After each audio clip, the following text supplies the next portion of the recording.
months, I was a teacher, and so I can refer to myself. And then even if I want to forget, I still meet my students. The other day, one of my students wrote to me to tell me that he is retiring as a PCA elder. Can I come for the retirement party? These are my students who are now retiring after the age of 65. Now, I have a few things to say, but I've been told to try to narrow them on the issue of the place of interpersonal relationship in the life of a teacher. The place of interpersonal relationship in the life of a teacher. As I remember myself in my early 20s in 1974, thinking about, by the way, I'm not very old, I'm only 70, so so it's not, don't start looking like you're looking at an old man. It sounds a long time ago, but I know that's a view. I was in Alliance this year, I went to speak at Alliance, and the deputy headmaster introduced me and said, our speaker today left Alliance before even the teachers were born, which is also true. But the Queen died at 97, and 2 days before she died, she appointed the Prime Minister. Do you remember? At 197, she was still actively employed. So can you imagine how young I am? Now that's the concept. Now you can understand how young I am. But I worked for a bank first. Then I worked for an oil company. And then I've done consultancy. Since I retired, I've done consultancy for all these years. But I want to tell you, the answer every young woman and young man wants is the secret to becoming a person who fulfills their life's potential. The secret as to how you can arrive at your life's potential. And I want to tell you, studies have shown that there are 3 critical requirements to success for anybody. 3 critical success factors. Number 1, for you to end up at the highest level, that means you are operating at your full potential, you require to have capacity. What is capacity? Capacity is ability to think, ability to conceptualize, and the ability to clarify what you want to achieve. Whatever you see is what you get. If you can't see it, you can't get it. So if you don't have that capacity, for example, you are employed like the director, you are employed an English teacher, you must be able to conceptualize what do I want to achieve out of that child. And I keep telling teachers, the most important thing is not to look at that child as a Form 1. Look at that child as the future Dr. Ruto, the President of Kenya. Remember the last few months, we have had all stories about Ruto, isn't it? So if you see that child as a child who doesn't even know how to clean his nose properly, there's a way you treat him. If you see that future and realize by the time I'm Nana's age, my name is John Nana, by the time I'm Nana's age, that my president will be, remember, those are the people I'm still calling younger, but they are leaders, will be the person who is the president. My friend, that ability to conceptualize and see the future, we are calling capacity, is what will make a difference to you as a failure or a success. If you are made the head of a department, you ask yourself, that's a mere title. What am I supposed to achieve as head of department? And I guess as head of department, your ability to help the teachers in your department to operate at the highest level so the students can become what God wants them to be is what you need to conceptualize. And unfortunately, many people do not have a very high capacity of conceptualization. And because of that lack of conceptualization, they operate like, in my vernacular, it keeps going around in circles. So when you see a teacher who is at the well, I don't know what the English word is. You know that the small thing that keeps going round. He will never go anywhere. And the reason he's not going anywhere is not because he is hard working. He may be very hard working, but has no ability to see the full idea about what he wants to achieve. Am I clear? And they tell us that you can tell where somebody will finally end simply at the time of the interview, assessing his capacity, assessing his ability. For example, one of the questions I like asking new employees was to ask them, just tell me, if you were made the Minister of Transport and the President trusted transport to use 100%, what difference would we see in the nation of Kenya? I know you are not. I know you might never be, but assume you will be.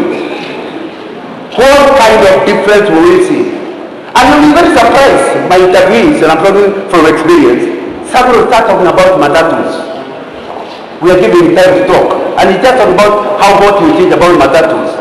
But somebody's capacity defining transport as the ability to move people and things from one point to the other. So that young man will start talking to you about flight and what you do about aviation.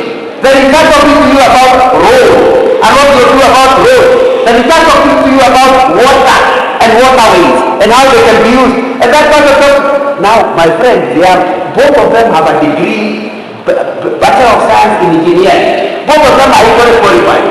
But on the ability to conceptualize, one sees on the materials, because he came in one for the interview. The other one can see the totality of the whole thing, and there's no one in Mombasa, but he knows there are people who travel by sea. I don't see the difference. So I can tell you as a young man, if your conceptualization, capacity to think, capacity to analyze is limited, you are likely to go very far. And the trouble, what I find interesting about this capacity, is not capacity to get a degree. You may have had first-class honors, but unfortunately, even in first-class honors, you got first-class honors by knowing how to repeat what the teacher said. Since the teacher now knows that you got what he said, so you can get first-class honors, but you don't have the capacity to concentrate. Can you see the difference? Because capacity to conceptualize means things are not been taught. You are just imagining. And there are people who don't have that ability to imagine. That's why when they see a small cow, all he can conceptualize is how to eat the mother or the daughter. Now, let's take that. He can't see anything else. Because the other thing is, I'm not communicating. But somebody's capacity, look at figure 8 and know that the children is on their drug. So you make up their money. Because they don't get it figure 8. They also see the drug hidden in figure 8. I got married 43 years ago. When Rebecca told me my hair used to be, I used to keep up to here. Up to here. But now the hair disappeared. I've never been an airport. Now, you need to understand. You need to understand if Rebecca did not have the ability to conceptualize. In other words, inside the upper hairstyle, she should also know there will be a possibility of an airport. I'm not communicating. So when you marry, you don't just marry the airport. You don't accept the airport. Because they are both coming at different times. Now that's what we are calling the ability to conceptualize. Capacity. And so you need to work on the capacity if you really want to be a success. Number 2, they tell us,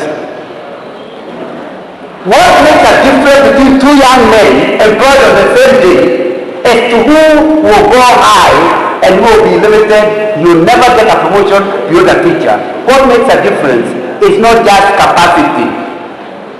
After capacity, you need drive. What is drive? Self-motivation. Internal motivation. That means there's something, while you're seeing the conceptualized thing, something tells you, I can make it. I can make it. to see, but nobody in my family has ever fallen beyond that. And because I am born in that family, I also cannot make it. The moment you see yourself failing, you have predicted properly that you are going to fail. And that is different. There is a difference between capacity and another difference with interpersonal drive or self-drive. And I can tell you something. People with drive go places. Even if their capacity was not very high.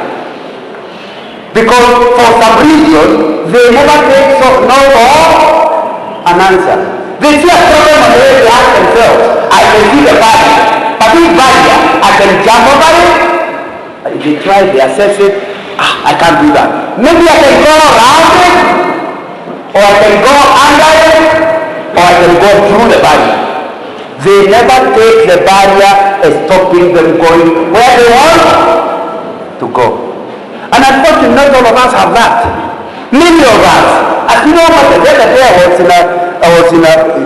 referring to a board meeting. I don't start guessing which one I've been had in my last number of years. I've been in many boards. And here is a board where one of the directors suggests to the CEO, and a CEO with an MBA suggests, can we identify that particular client? Why can't we go to that client and try to recruit him as our customer? And the CEO says, I'll try. Now, when the CEO drives to the place, the watchman at the gate says he does not allow people to go to the CEO unless they have had appointment. So he is not allowed to go in. And he says, what can I do? He waits until the next board meeting. So he has said that there is a matter arising on whether we are able to get the client. And he is ready to give an answer. I tried to go there, and the gate man never allowed me to go through. The board was mad. Can you imagine an MBA CEO of an organization unable to go to see the CEO because the man at the gate stopped him? There are people who are waiting for a barrier in order to have a good excuse not to go. There are others who see the barrier, and I repeat myself, they always see the barrier as not barring them, but barring others. For me, I can go under, I can go over, I can go round, or I can go through. But I must go. So what else? When I see you, when you are not allowed to do it.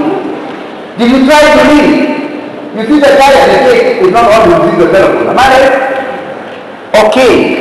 If you tried that and that was not possible, Director so-and-so is the one who told you. Why did you go back to him to ask him to book an appointment for you? What did you do? Oh, I thought I'll come back and tell you I was unable. Just guess for me. Did that CEO last in the board for a long time? They fired him. If he thought he's no longer working there. What is his problem? Not capacity, Senator. His problem is lack of self-drive. People with lacking self-drive are always looking for excuses. You know, you are in a class, and that class cannot do well. When you have to say, wait a minute, people in this particular event, they always fail. Even mine are also going to fail.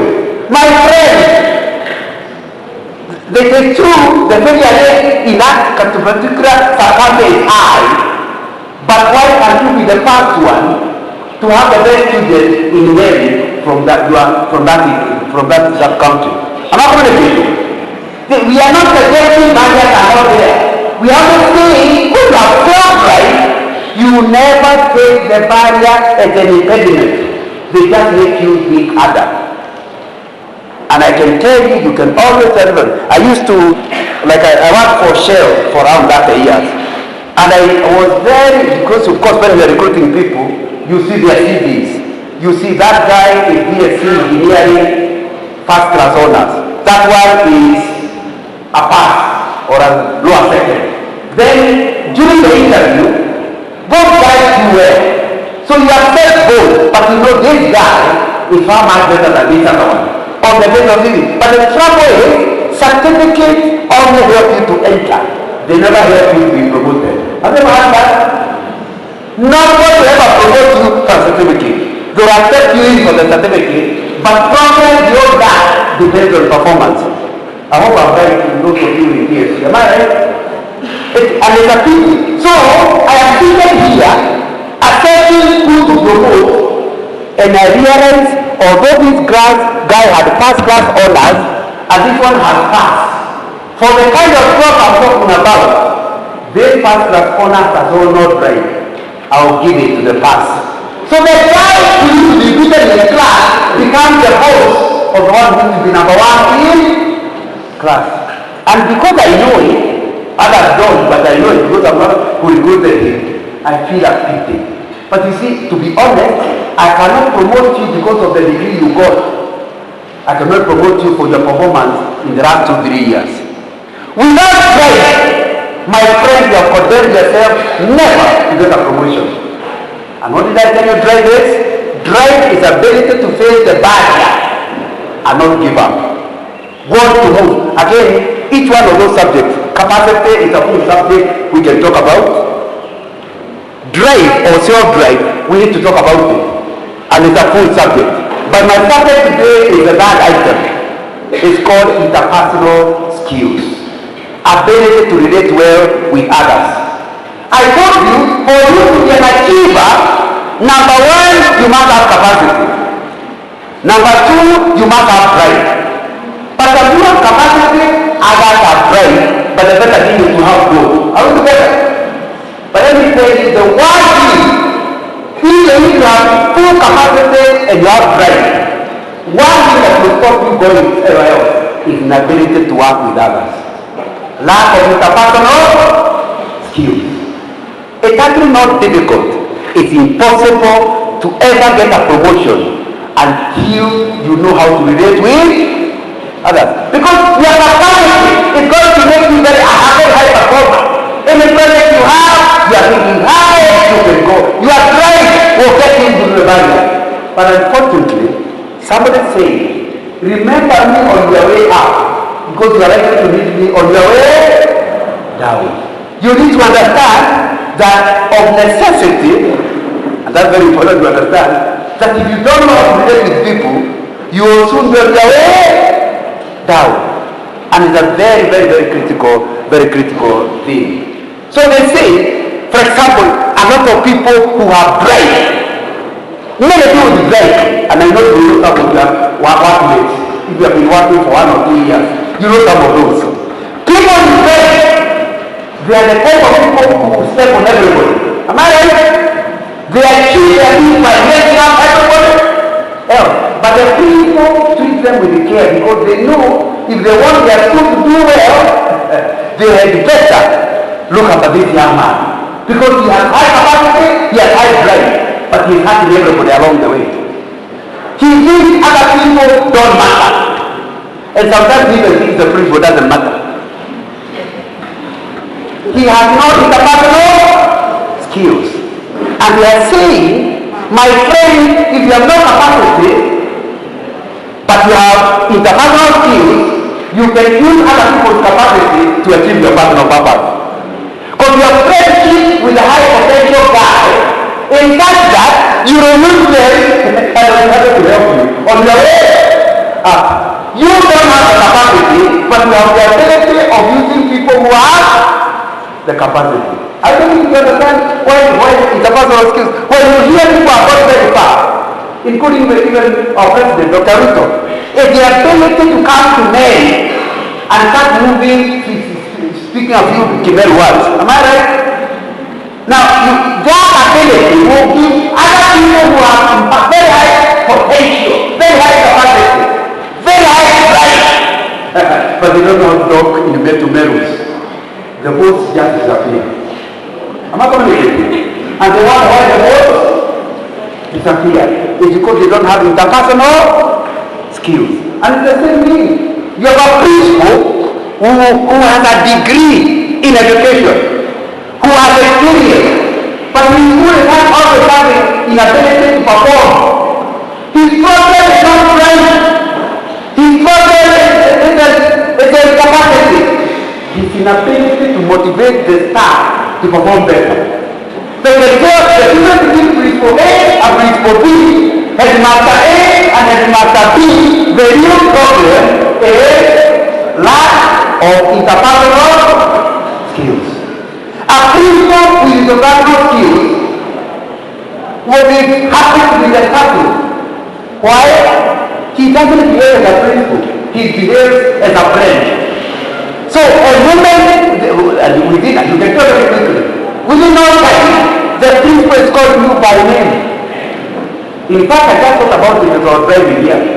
I thought about joining Shell in 1979, and there was a CEO called Mr. Moyoki, who was the one who was African. This was the multinational company. The first Africans are the ones who are, because we got in 1963. So the ones by 70s were the CEO and the first Africans. And I got Mr. Moyoki and said, he said, "How you join? I'm okay, sir." And he asked me, "Why was you, sir?" We are going. Now remember, I'm a very junior person. This is a person whose office I have not to be, and he doesn't want to be called. Sir, do you know I developed a very bad culture because I learned it from Shell, where you call each other as colleagues. I used to be the business analyst, 1979. The CEO, those days there are not many computers, so it's me to draw graphs and trends. I'm busy preparing them, and the CEO comes, finds my first boss, the second boss, and lays down there and comes to us and say, "John, I just want to tell you, not about meeting with next week. How far is the problem?" And he said in my small office. Then I said, I'm helping Mr. Moyoki. He said, "I'm not Mr. Moyoki. My name is Nick. John, I am Nick." I'm not communicating. He makes a difference. I have the freedom to share my challenges with him. I have the freedom to feel one with him. I have the freedom to feel like a part of the team. So you need to understand, a principal without the maximum skill will be the kind of a person who is questioned by others. When you arrive and you go to his office, who told you to come here? You are not the head of the department. You are nothing. What are you doing now in my office? From that day, we have a body again? No. But he has just lost his source of success, rejecting it. Because if you are free with you are going to make suggestions that will help you. But he doesn't want to do your suggestions. Are you seeing it now? People with good interpersonal skills will relate with anybody, including a house girl.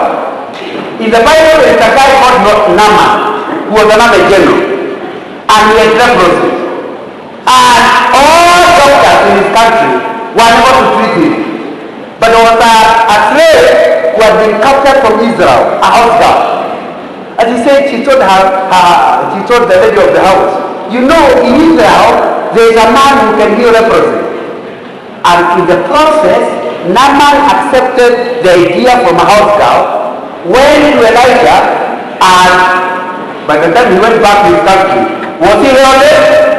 You know that, was he healed? Who got him help? A house girl.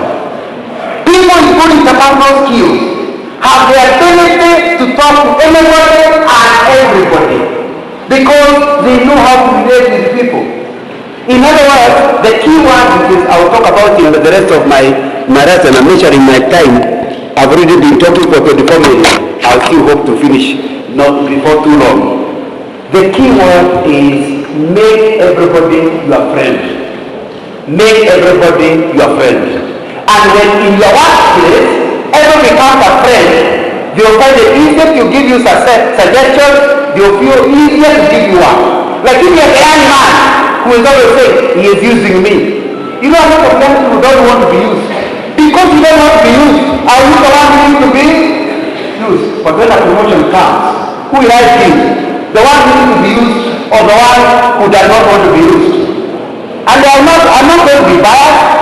I have tested everyone. You have never tested. Can I take a risk of giving somebody I'm not tested? So those people who are there, they are always rude. You want to be rude. If you are not rude, they will start mistreating you. They end up with a lot of problems.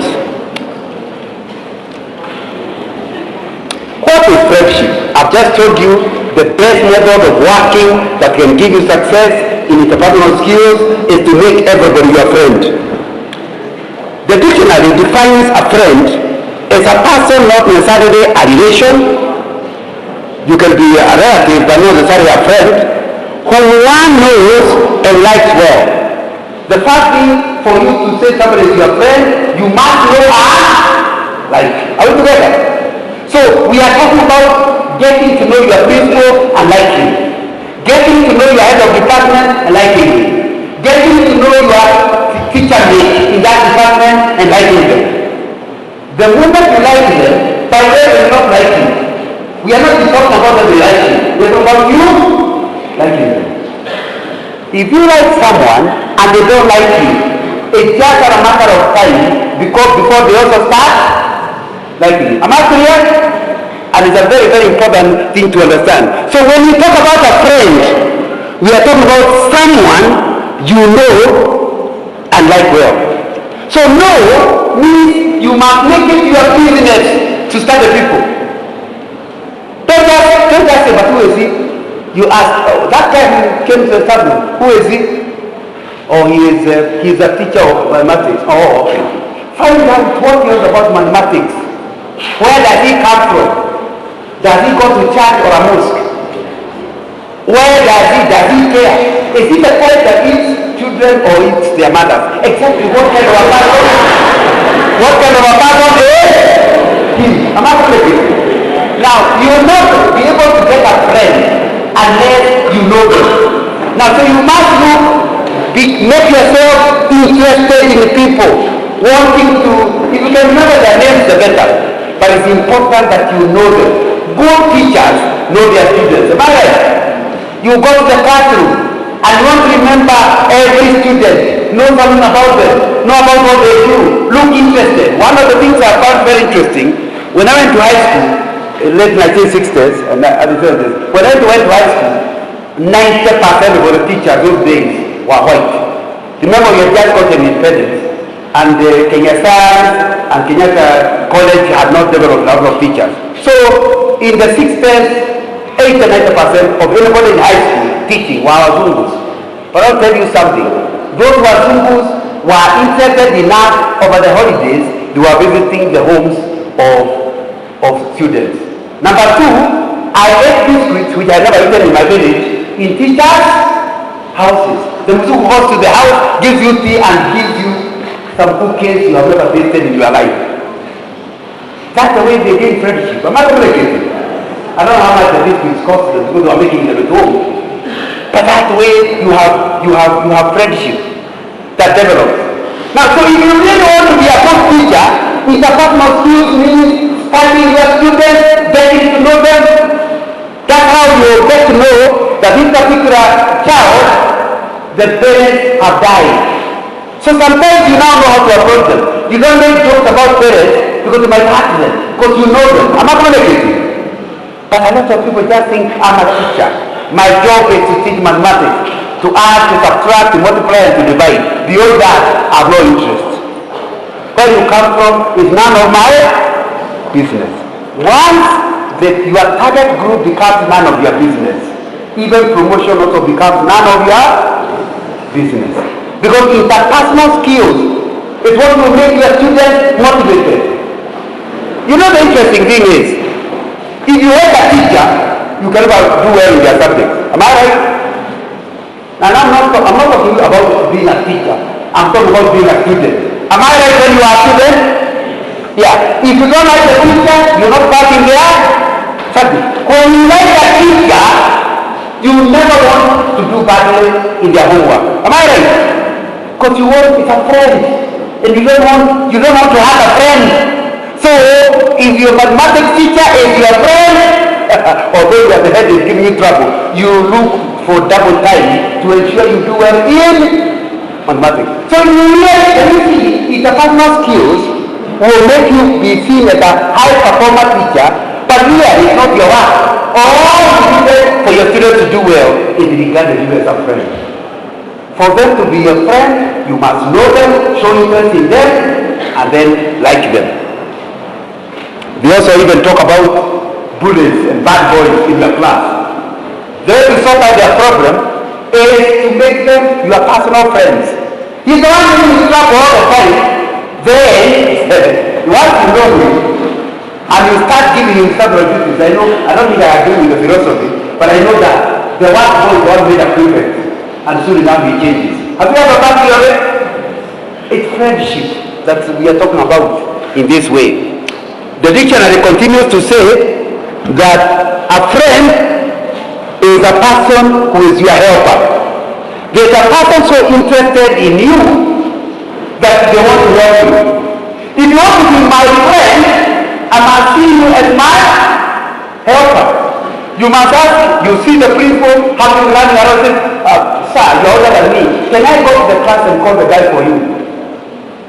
Of course, the teacher, the principal might say yes or no. But the fact that you are sympathizing with his age, or he's a man of 50, but the fact that you are sympathizing with his age, because you are only 25, he's something that boy thinks not just of himself, he thinks of others.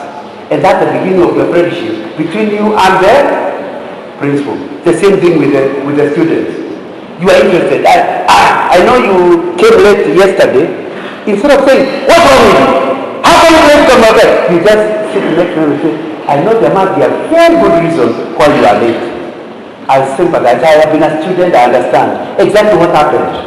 Of course, as you show interest, it might turn out the guy just overslept. Then you tell him, oversleeping, I've also overslept. I know the medicine for oversleeping. It is to sleep early and on time. That's where you're able to wake up early. Or alternatively, ask one of your neighboring dog, the neighboring chair, ask them not to leave the dog before calling. Now, because they know you as a teacher have no business in the dormitory. The fact you are interested in that to help that and come about their problem, what do you think they regard you as? A helper, and we are learning from the dictionary, a helper is a friend. Are we together? That's what we are talking about. And then the dictionary says a friend is a sympathizer. Is a sympathizer. Who is a sympathizer? Somebody able to see your problem, understand it, and wish you well.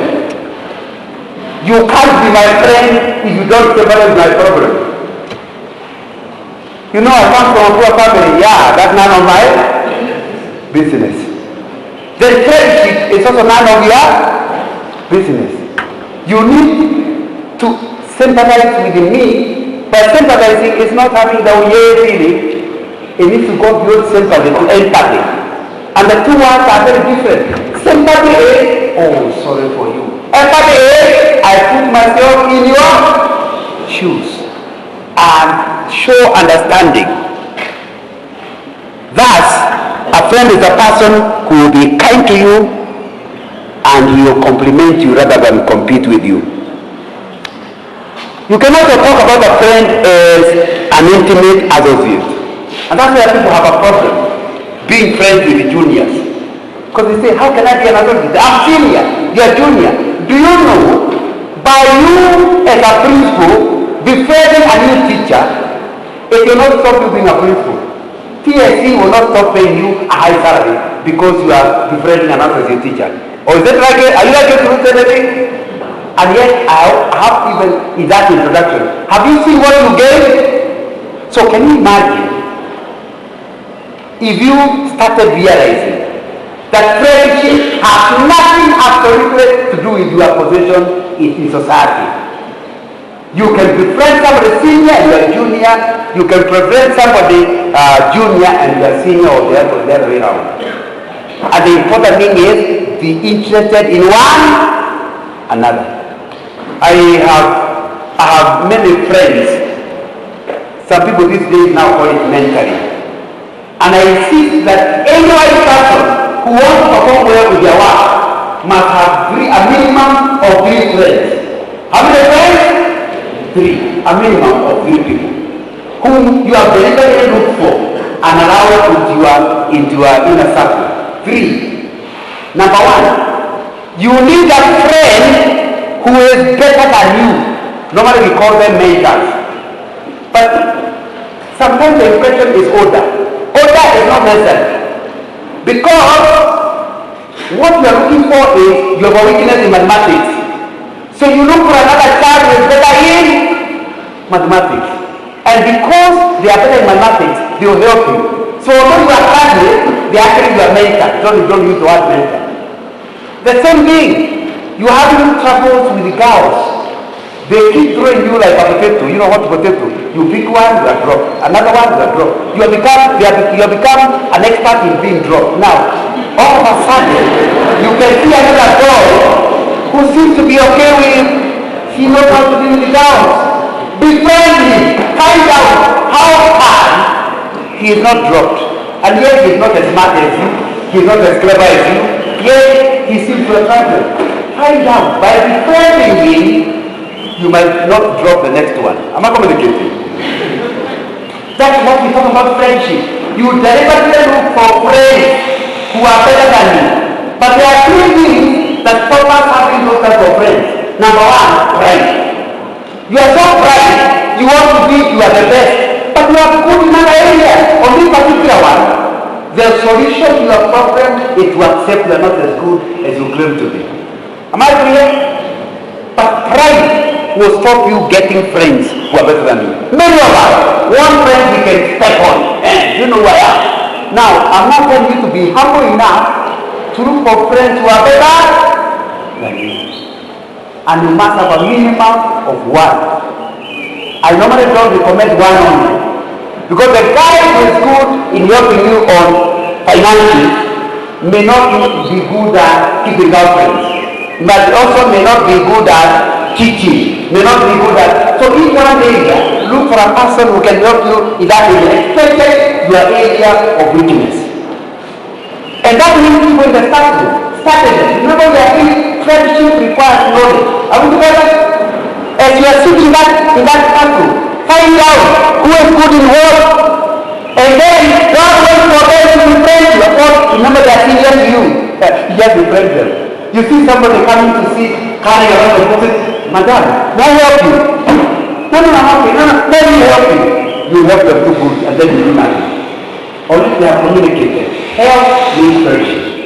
Next time I'm at need, I'm ready to talk to that young person. Am I communicating? Yeah. Next time the person is answering in a bad way. Instead of embarrassing them, you send a small message. By the way, that word is not pronounced like that. This is the way to pronounce it. That way you help them not to embarrass themselves. As they say, hey, that young man, that's a friend what happened. That's the way to make friendship with the people that are senior to you. Am I communicating? And anybody without those kind of friends has three problems. Number one, if all your friends are junior to you, you condemn yourself to their level. Because you cannot be more. You are wonderful, you are wonderful. But you are wonderful because you are congruent in foolishness. Now you need to understand. You need to understand that when your friendships are always below their level, you can never go there. You go to somebody better than you, and it will mesmerize you. Just to see how good they are. You know, you are newly married. You are quarreling with your wife. Fortunately, with the combat, not full stop. So you are still trying to improve. Or if you befriend another couple, you go there and you visit them. They agree, they disagree agreeably. They have however disagree that makes them remain agreeable. And we leave that house wondering, how can we improve? Not that we stop disagreeing, but we disagree agreeably.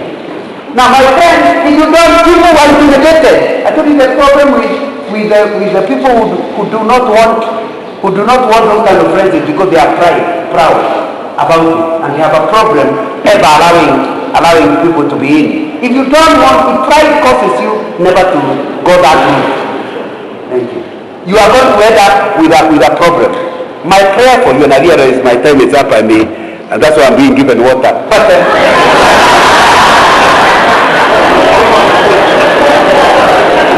I'll have to find a way of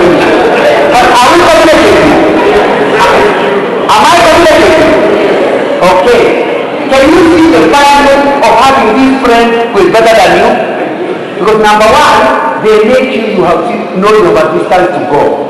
Number two, you are able to have someone who can show you how to go to that upper distance. Number three, it makes you study harder. Because if you think you have arrived where you are, you have arrived. You know, in Bukau, Kenya, basically you feel a spirit of arrival. Arrival spirit is the enemy of progress. I'm not communicating. But so you need friends. You need friends, people, when you go to them and you say that now and then, you contribute nothing to their life. But they contribute everything to your life. So you are friends, but it's true to be told, you gain more than they gain out of your friendship. Those kinds of people, very few people have them, but people who go places have friends like that. William Wilberforce, whom you have studied, what did he do in history? Did you do history? What is William Wilberforce remembered for? Abolition of? What history is being taught now? Did you do abolition of slavery? Who was the leader of abolition of slavery? William Wilberforce. We remember him as great. But then the day of reading his biography, he had a group of friends he called a sect. Every Sunday afternoon after church, they met to talk about the things he was debating in Paris. They were not like kids, but they gave him advice. They challenged him. And because some of them felt they were older than him, he was able to remain a politician who walked with the Lord all the days of his life. Many of our Kenyan politicians, the moment he becomes an MP, he can never talk to his pastor. What does the pastor know? Because he's not aware that the pastor knows more politics, but he knows the matters of the heart. Am I communicating? So it's important to understand. So when we talk about friends, it means you go out of your way to make friendship with the people who are better than you, and you don't feel intimidated. Instead, you know the benefit of befriending people who are better than you. That will train you.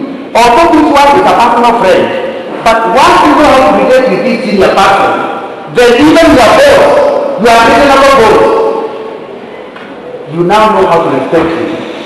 You know how to tell him no, but with a lot of respect. You know how to relate with them.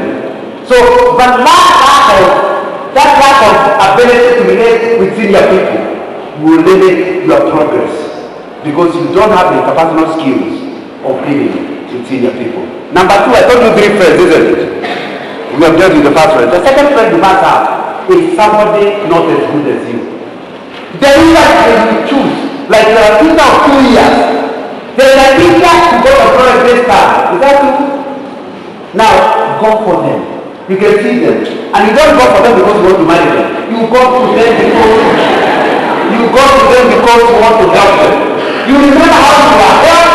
You look for opportunity to also help them. All the way, permanently. Have people that are doing. This week I spent Wednesday lunch with a young person who is younger than my children.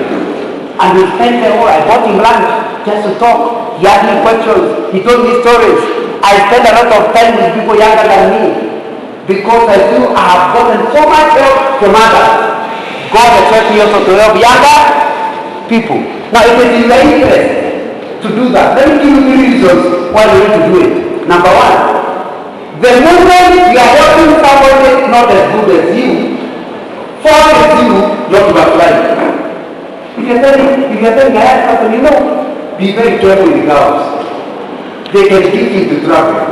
Now, you yourself are not married yet. You only got to be advising the young man not to have a problem. Yes, you also have no problem. Now, the moment you are tempted, you remember what you are telling them?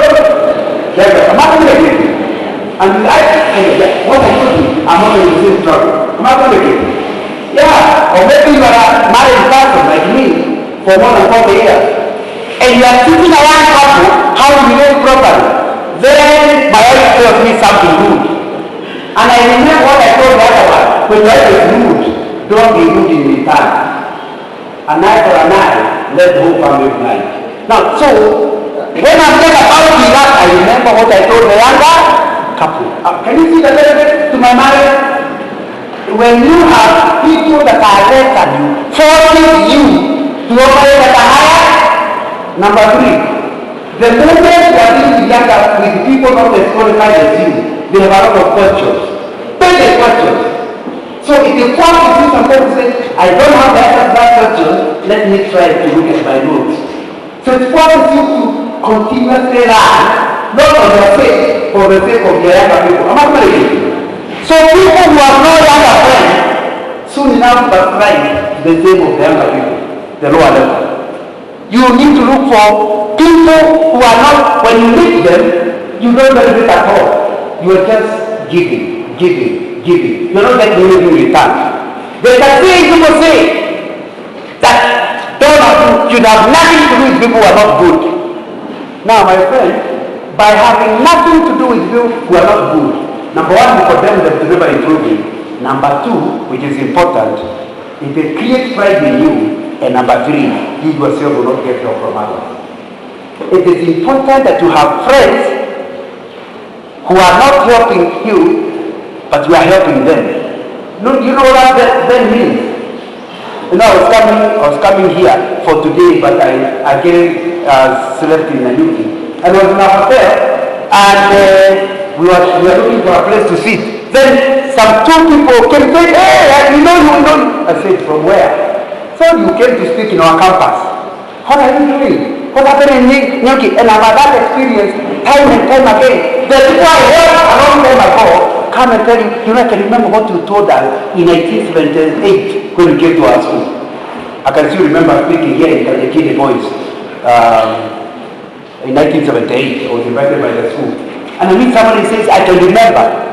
You know, if you want to enjoy your old age, invest in young people. Because by the time you are retired, you will still be working. I come to the hospital, I'm in pain. And the doctor is working on me and says, do you remember you came to speak to us in the medical school? So now I know, even if the needle will still go in, it will be put in with a lot of care. I'm not going to when you invest in younger people, you prepare yourself for a good old age. Interpersonal skills is your subject. And it does not mean you relate only with the senior people.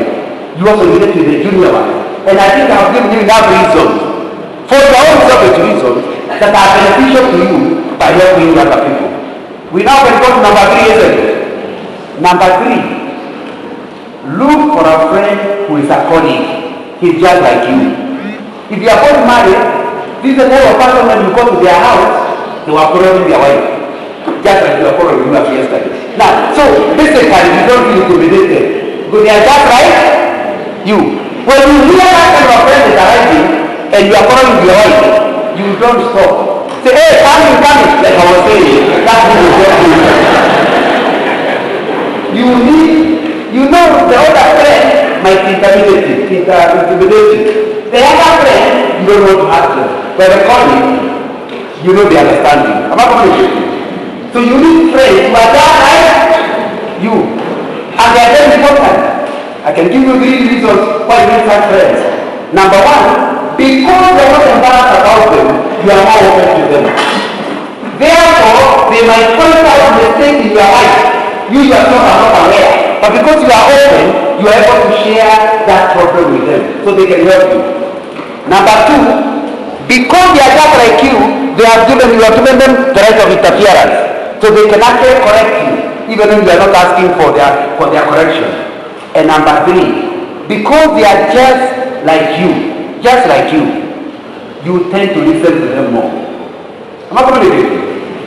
So you need the first time, you need the second time, but you still need the third time. Now, when you have become a person like that, all of those 3 friends are sharpening your interpersonal skills. And because they are sharpening your interpersonal skills, even at work, you end up being a person easy to work with. You end up being a person easy to learn. You end up being a person who is going places. Am I communicating? I've already been talking for 50 minutes according to my timer, so I have to find a way of finishing. But let me quickly say, and I'm quoting the Bible, I know some of you are Muslims, But the book of Proverbs 27 says, Proverbs 27 verse 6, wound from a friend can be trusted, but then we multiply excuses. In other words, you need a friend who will wound you. Revenge for wounding you. Now, do you have friends like that? Where you know even when they wound you for a good reason. Let me repeat what Solomon is saying. Wound from a friend can be trusted. Now I think whoever is moving the card can move it to the card where you can see Proverbs 27. Wounds from a friend can be trusted. So please generate that kind of a friend. Now let me tell you something very, very important. You have yourself of necessity to create a friendship. Don't wait for friends to befriend you. It's your responsibility to befriend them. It's in your interest that you actually befriend them. Proverbs 27:17 also says, as iron sharpens iron, so one man sharpens another. I'm giving you a reason why friendship, why you need friendship. I finish by just mentioning to you why interpersonal relationship and friendship is difficult. What makes friendship difficult to keep? Number one, it is voluntary. In other words, you cannot force your friendship with someone. It will be a lot of work. If you have to do a lot of work to get it to accept. A lot of us are too lazy to make friends. You talk to a friend, he's rude. I'll never talk to him again. Surely, that is rule number one. Why don't you wait until there is rule number 2 and number 3? By the first rudeness, if you continue, he will convert you to a friend. He will convert you to a friend. Some of us give up too quickly. Too quickly. Remember, what makes friendship difficult is because it's voluntary. Number 2, the power is tilted to the target of friendship. In other words, if I want you to become my friend, I can't force you. I have decided I want to be your friend, but I can't force you. So what do? Power is in you, not within me. So I have to find a way of befriending you, begging you. I have to, because the power is with you. But a lot of us, again, repeat that one, are so proud, they are not willing to spend time being humble, to be friends. That's something you have to work on. Now that you know the time. Number 3, friendship is not automatic. It doesn't happen automatically. For example, your wife is your wife. You can prove it with a marriage certificate. Am I right? But many wives are not friends. They used to be friends, but they are no longer friends. And it's important to understand because friendship is not automatic. The fact that you want a job, for the young person like me, if I need to take her out to buy a magazine, I must find out now in old age, what does she like? And to take her out, the way I need to take her out. Because friendship is not automatic and it's not permanent. So the two words I'm using. It means that you must continue being friendly over time. Never giving up. It's not automatic. My wife is not necessarily my friend. Your wife is not necessarily your friend. Then you can prove it to the marriage certificate. So, number 4, because it is not permanent, yesterday's friend to become an enemy. Let me tell you, I've written a book called Friendship. If you like this as a book, just look for Friendship by John Manga in Amazon, but you can also get it in the bookshop. I say in that book, an enemy is a former friend. In other words, nobody can be your enemy, and then they need to be friends. So when you don't have the ability to keep the friendship, people don't just stop being friends, they become enemies. That's why you see people are being killed by their spouses. Have you heard of that? Because people don't just stop, they become enemies. So you must ensure that people who are your old friends must continue to be friends. You are told that you are told old friends are gold, or new ones are silver. So you must keep on getting new friends. And by getting new friends, don't start being friends with them. old ones. It will be very important. It's very interesting how you have not seen somebody for many years. 30 years later, you are together and you are in need. It is the person who used to be your friend when you are 25 who talk to you now when you are 60. Don't drop any friends. Retain friendships. And you need to know it's going to be an activity because it's not permanent. So, number 5, friendship requires investment. And the currency of friendship and good relationship is time. And time is a scarce resource. So it means you must transfer your time beyond your teaching to give personal attention to individual students. Not required by it's not required by ESC, but that's what will make your class motivated. That will make your class during their homework do it seriously because they know you are a friend. It means create time to buy tea for one of your interviews. I don't know why you're there, there are places to sell tea. That doesn't exist. And it's not out of money. Just buy tea for somebody. And because the one day you tea, he will be listening to you. Am I right? In my budget, I always budget for money or tea. I call it the tea minute. Now when I was working before I retired, I used to buy them for lunch. Now with my pension, I buy them tea. But I still buy them. It's important to understand that if you want to be friendship, you must create time. There is no lack. You can't say, they say, and I put in my book, I put a little saying, friendship is having time for one another. So if you really want to have time, create time for the person that you're befriending. If it's your wife, if it's your principal, you must create time for them. Remember, the reason why we are talking about this idea of interpersonal skills is because it's the solution for loneliness. People with friends never suffer the bout of loneliness. Number 2, it is the oil for productive teams. When you know how to train people, you become a better team player. Your group does better. Your team does better. And finally, friendship is health. But you need to understand clearly. A lot of the problem you have is being called mental health. Am I right? Please refuse to listen to what we are talking about in about relationship. You will become the top in success on your way to Madara Hospital.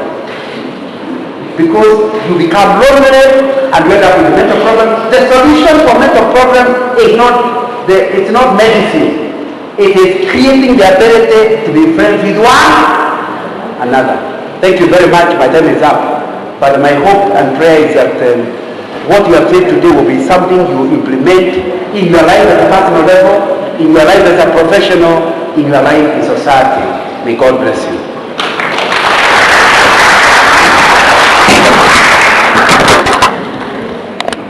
Thank you very much, Mr. Nganga.